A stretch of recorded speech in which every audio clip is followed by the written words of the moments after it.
और साथ साथ एक जो मेरी पर्सनल है सर, अभी मैं सुबह से प्रयास कर रहा था कि विनेश के लिए बोलूं, जब उसको डिस्क्वालीफाई किया गया, विनेश या नहीं, लेकिन ऐसा लगा जैसे हमें चाकू घुसेड़ दिया गया।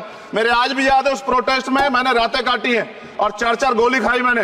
ये देश की अस्मिता से जुड़ा मामला था, पर हमारी मांग ये थी कि सरकार स्टैंड क्लियर कर दे, तब भी सुनवाई नहीं की गई। जब मंत्री बोलने आए तो हमने उनसे कहा कि हमें कुछ इंफॉर्मेशन चाहिए, उस पर बात नहीं हुई। सवाल ये है सर, एक गोल्ड हमारे लिए आ रहा था और जब ये गोल्ड आता देश गौरवान्वित होता। और क्या व्यवस्था थी सर कि उसका वेट बढ़ गया, पता ही नहीं लगा सिस्टम के लोगों को। क्या बेवकूफी की गई है, ये सोचने का विषय है सर। ये बहुत महत्वपूर्ण देश की बेटी का मामला है। ये हरियाणा की बेटी नहीं है सर, वो एक जात की बेटी नहीं है, वो हमारी बहन है, देश की बेटी है। और आपने क्या किया हरियाणा के साथ? आपने हरियाणा का बजट कम किया, जबकि सबसे ज्यादा मेडल हरियाणा लेके आता है। ये गलत है सर, ये धोखा है।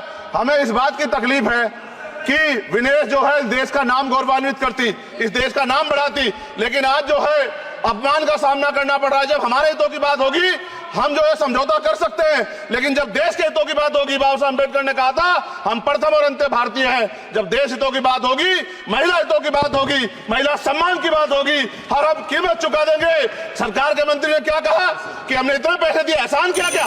खैरात दी क्या आपने कोई? खत्म कर रहा हूं सर, खैरात दी क्या आपने कोई? इससे ज्यादा पैसे हम आपको दे देंगे, लेकिन आपको चाहिए था कि इस मामले को संभालते और देश का सम्मान बढ़ाते। आपने लापरवाही बरती, इसका खामियाजा हमें भुगतना पड़ा। मैं आपसे आग्रह करूंगा कि जब वो बेटी देश लौटे सर, जब वो बेटी देश लौटे, रुक जाओ प्लीज वाइंड अप प्लीज। जब वो बेटी देश लौटे, मैं आपसे आग्रह करूंगा कि स्पीकर सर यहां बुला के उसका सम्मान करें। हम सब लोग, वो देश की बेटी है सर, देश के लिए गोल्डन गर्ल है वो, उसका सम्मान यहां किया जाए सर, हमें चाहते हैं। बहुत बहुत धन्यवाद, आपने बात रखने का मौका दिया।